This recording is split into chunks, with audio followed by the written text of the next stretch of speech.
कोल्हापुरात विकासाची मोठी संधी होती, पण ज्यांच्याकडे सत्ता होती त्यांनी स्वतःच्या शिक्षण संस्था वाढवल्या, स्वतःचं कॉलेज वाढवलं, हॉस्पिटल वाढवली. त्यामुळे कोल्हापूरचा विकास झाला नाही. आता सत्तांतर होऊन सत्ता महायुतीकडे आली आहे. त्यामुळे कोल्हापूर महापालिकेवर महायुतीची सत्ता आणण्यासाठी एक संधी द्या, शहराचा चेहरा मोहरा बदलून टाकू, असा विश्वास आमदार राजेश क्षीरसागर यांनी बोलून दाखवला.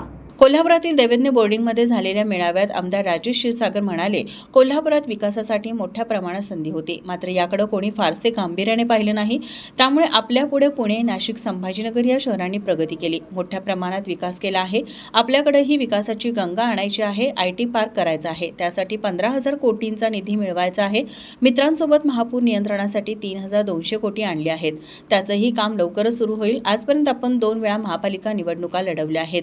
2010 आणि 2015ला ही निवडणूक लढवली, मात्र त्यावेळची परिस्थिती वेगळी होती. आता महापालिकेत सत्तांतर आणि भगवा फडकवण्यासाठी सर्वांनी सज्ज व्हावे, असे आवाहन आमदार राजेश क्षीरसागर यांनी केलं.